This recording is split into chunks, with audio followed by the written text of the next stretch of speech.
Imagine waking up one day and realizing that none of the choices you've been making lately feel entirely like yours. You still wake up at the same time, drink the same coffee, scroll the same feed, speak the same phrases you've always spoken. On the surface, nothing looks wrong. But somewhere beneath that routine, a quiet discomfort hums. A sense that your thoughts have narrowed, that certain questions feel off limits now. That doubt doesn't feel curious anymore. It feels dangerous. And the strangest part is this: no one ever forced you into it. There was no locked door, no dramatic ultimatum, no moment where you signed away your autonomy in ink and blood. You walked in willingly, slowly, step by step. Because what drew you in didn't look like control. It looked like meaning, belonging, certainty in a world that feels increasingly chaotic. This is the paradox at the heart of cult influence. The most dangerous forms of manipulation don't arrive as tyranny. They arrive as comfort, as answers, as someone finally saying the things you've been too afraid to admit out loud. Why do intelligent, thoughtful people fall under the spell of cult leaders? Why do skeptics become believers? Why do independent thinkers begin to outsource their conscience? Why does devotion feel like freedom, right up until it doesn't? The unsettling truth is that cult leaders rarely invent new desires. They exploit old ones. The longing to belong, the hunger for purpose, the exhaustion of uncertainty. They don't convince you to abandon yourself. They convince you that your truest self only exists through them. And here's the part that should make you pause. The techniques cult leaders use aren't exotic. They aren't limited to isolated compounds or fringe groups on the edge of society. These same tactics quietly operate in workplaces, political movements, online communities, spiritual circles, even intimate relationships. Anywhere meaning is promised in exchange for obedience. You might think manipulation is loud, obvious, aggressive. It isn't. Real manipulation is subtle. It feels like guidance, like protection, like love with conditions you don't notice until they're already shaping you. You're praised, but selectively. You're included, but only if you comply. You're told you're special, but also reminded you're nothing without the group. And slowly, almost imperceptibly, your inner compass begins to recalibrate. What once felt wrong now feels necessary. What once felt strange now feels sacred. What once felt like a red flag now feels like a test of loyalty. This is how control hides, not in chains, but in narratives, not in force, but in framing. Before we talk about the 5 subtle manipulation tactics cult leaders use, you need to sit with one uncomfortable question. What if the greatest threat to your freedom isn't coercion, but your desire to be certain? Because once someone convinces you they alone hold the truth, everything else becomes negotiable. There's a reason this works, a deep one, and it has less to do with weakness than with human design. You're not broken for wanting certainty, you're human. From a psychological standpoint, the mind craves coherence the way the body craves oxygen. Carl Jung believed that when life becomes too chaotic, people don't seek truth, they seek order. Any story that organizes fear into meaning feels like relief. Cult leaders understand this instinctively. They don't sell lies, they sell structure. Friedrich Nietzsche warned that when people can't tolerate uncertainty, they will submit to almost anything that promises direction, not because they're foolish, but because ambiguity is exhausting. To live without a clear moral map, without a shared enemy, without a defined purpose, creates an unbearable inner tension. So when someone steps forward and says, "I know why the world is this way, and I know what you must do," the nervous system relaxes. That relief is the hook. Machiavelli, long before cult psychology had a name, understood something chillingly precise. People, he observed, are easier to control through hope and fear than through force. Give them a vision of belonging, pair it with the threat of exclusion, alternate warmth with withdrawal. You won't need chains, they'll police themselves. This is where manipulation begins to feel invisible. Jean-Paul Sartre spoke of bad faith, the moment when a person hands over responsibility for their freedom because choice feels too heavy to carry. Cult leaders don't steal agency, they offer to relieve you of it. And when you're tired, disoriented, or searching for meaning, that offer feels merciful. There's also the role of identity. Viktor Frankl believed that humans can endure almost any suffering if it's wrapped in purpose. Cult leaders weaponize this truth. They don't just give you beliefs, they give you an identity that feels elevated, chosen, awake, morally superior to those who don't get it. And once identity is fused with belief, questioning becomes dangerous, because now doubt isn't intellectual, it's existential. To question the leader is to question who you are. To step back feels like erasure. Neurologically, this is reinforced by reward and punishment cycles. Approval releases dopamine. Belonging calms the amygdala. Rejection activates the same neural pathways as physical pain. Over time, your brain learns the rules without being told. Agree and feel safe. Disagree and suffer. You think you're choosing loyalty, but what's really happening is conditioning. The hidden problem isn't that cult leaders are powerful, it's that they understand the human psyche better than we want to admit. They know that meaning can be more addictive than pleasure, that certainty can feel holier than truth, and that once fear is dressed up as purpose, people will defend it as faith. But this is only the beginning, because the most devastating effects of these tactics aren't immediate. They unfold quietly, reshaping your inner world before you ever realize something has been taken. The consequences don't arrive like a collapse. There's no dramatic moment where everything falls apart and you suddenly see the truth in sharp, unforgiving light. It's slower than that, quieter, more intimate. At first, nothing feels wrong. In fact, things might feel better, cleaner, simpler. Your doubts soften. Your anxiety has a place to rest. There's relief in knowing where you stand and who stands with you. Your life gains edges, meaning, direction. But something subtle begins to shift. You notice your thoughts circling the same ideas again and again, like a record with a deep groove worn into it. New perspectives feel less interesting. Curiosity feels risky. You catch yourself dismissing people before you fully listened, labeling them as blind, lost, unenlightened, not cruelly, calmly, as if it's just a fact.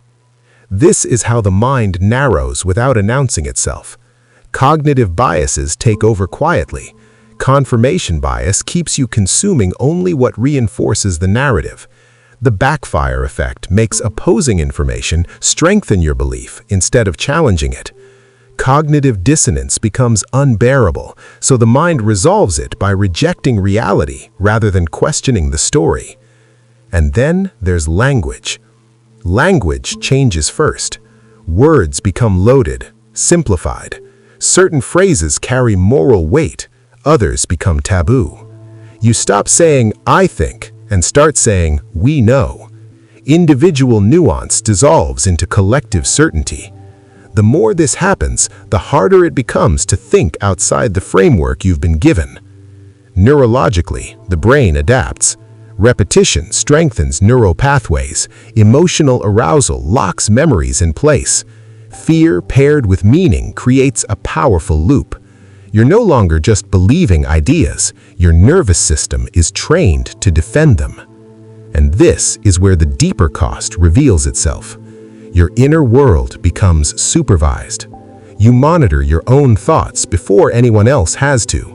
You feel guilt for private doubts, shame for fleeting questions. You learn which parts of yourself are acceptable and which must stay hidden. Over time, you don't just conform outwardly, you split inwardly. One self performs loyalty, another self whispers unease, and the space between them grows tense and crowded. Relationships outside the group begin to thin, not always through conflict, sometimes through quiet distance. It's harder to talk to people who don't share your language, harder to tolerate ambiguity, harder to sit with disagreement without feeling personally threatened. You call it growth, maturity, awakening, But what's really happening is contraction. The world gets smaller, your empathy gets conditional, your identity gets fragile. And the most unsettling part? You may feel more certain than ever while becoming less free. Because freedom isn't loud, it doesn't shout convictions. It tolerates discomfort. It allows contradiction. It leaves room for the unknown. And once that space disappears, once every question already has an approved answer, you don't notice the loss right away. You just feel it as a vague tightness, a quiet anxiety, a sense that stepping out of line would cost you everything. Breaking free doesn't begin with escape. That's the first illusion to let go of. You don't wake up one morning, denounce the leader, burn the doctrine, and walk into the sunlight reborn. That story is neat, cinematic, and mostly false. Real rebellion starts much smaller, quieter, almost disappointingly subtle. It starts with a pause, a moment where you notice the tightening in your chest when a question forms, the reflex to swallow it down, the instant calculation of what you're allowed to think. That pause is not weakness, it's awareness trying to surface. History shows us this again and again. The people who truly broke free weren't always the loudest dissidents. They were the ones who began reclaiming their inner authority before anything changed outwardly. Viktor Frankl wrote that even in the most controlled environments, the last human freedom is the ability to choose one's inner stance. Cult leaders fear this more than confrontation. Because once your inner world becomes unsupervised, control begins to leak. The rebellion begins when you stop outsourcing meaning, not all at once, not recklessly, but deliberately. You allow yourself to hold a thought without resolving it. You sit with discomfort instead of neutralizing it with doctrine. You read something outside the approved circle and notice the fear rise and choose not to obey it. This is counterintuitive because you've been trained to believe doubt is dangerous, but psychologically, doubt is not collapse, it's expansion. Carl Jung believed that individuation begins when a person integrates the parts of themselves that were disallowed. Cult dynamics thrive on disintegration, on splitting the self into acceptable and unacceptable fragments. Rebellion is integration. You don't argue with every claim. You don't try to win debates. You simply begin asking a different question.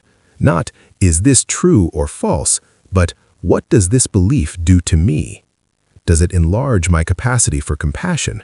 Does it allow complexity? Does it make me more alive or more obedient? Machiavelli understood power, but he also revealed its weakness. Authority only holds as long as people believe it must. The moment obedience becomes conscious rather than reflexive, control weakens. Another radical shift is this: you stop proving loyalty. You notice how often you signal agreement to feel safe, how often you perform certainty to avoid scrutiny, and slowly you reduce that performance. You speak less, listen more. You let silence do what declarations used to. This isn't defiance, it's disentanglement. And perhaps the most important rebellion of all is reclaiming moral responsibility. Cult leaders tell you what to think, who to fear, who deserves compassion. Breaking free means accepting the terrifying weight of deciding that for yourself. It means realizing no belief system will carry your conscience for you. That's not comforting, but it's honest. And honesty is where real freedom begins. The final realization doesn't arrive like thunder. It arrives like silence. A strange, steady quiet where the need to be certain loosens its grip and something deeper takes its place. Not answers, not commandments, but clarity. Here is the truth most cult leaders never want you to reach. They don't control you because they are powerful. They control you because you confuse certainty with safety. Once you see this, everything rearranges. You begin to understand that meaning was never something they gave you. It was something you handed over, piece by piece, because uncertainty felt unbearable and belonging felt like survival. And for a while, maybe it was. That doesn't make you foolish, it makes you human. But here is the paradox that changes everything. The moment you stop needing someone else to tell you who you are, you become ungovernable. Not rebellious in the loud sense, not defiant, just internally free.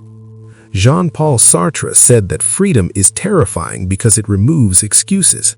There is no doctrine to hide behind, no leader to blame, no sacred narrative to absorb your doubt. Your choices are finally yours, and so are their consequences. That responsibility feels heavy at first, almost cruel. You may miss the comfort of certainty, the relief of knowing exactly what to think, who to trust, and where to stand. But slowly, something else emerges. Depth. Your thinking widens. You can hold two opposing ideas without panic. You can listen without needing to conquer. You can admit you don't know without feeling diminished. Your empathy becomes unconditional again, not rationed by ideology. This is the freedom cults cannot offer. Because real freedom doesn't promise safety, it promises aliveness. You start to see manipulation for what it is, not just in cult leaders, but in systems, movements, and relationships that demand loyalty at the cost of your inner life. You recognize the tactics instantly, the selective praise, the self-absolutism, the quiet threat of exclusion. And instead of reacting with fear or anger, you respond with discernment. You no longer ask, "Does this make me feel special?" You ask, "Does it allow me to remain whole?" That shift changes everything. The 5 subtle manipulation tactics cult leaders use lose their power the moment you reclaim authorship of your meaning. When belonging is no longer worth the erasure of your inner voice. When purpose no longer requires obedience. This is not an ending, it's an opening. An invitation to live without a script, to choose your values consciously, to accept uncertainty as the price of freedom rather than a flaw to be fixed. And perhaps the most liberating realization of all is this: you were never weak for wanting to belong. You were only dangerous to power the moment you learned you could belong to yourself first. Sit with that. Let it unsettle you. Let it clarify you. And when you step back into the world, listen closely. You'll hear the difference between voices that offer meaning and voices that ask for your mind in return.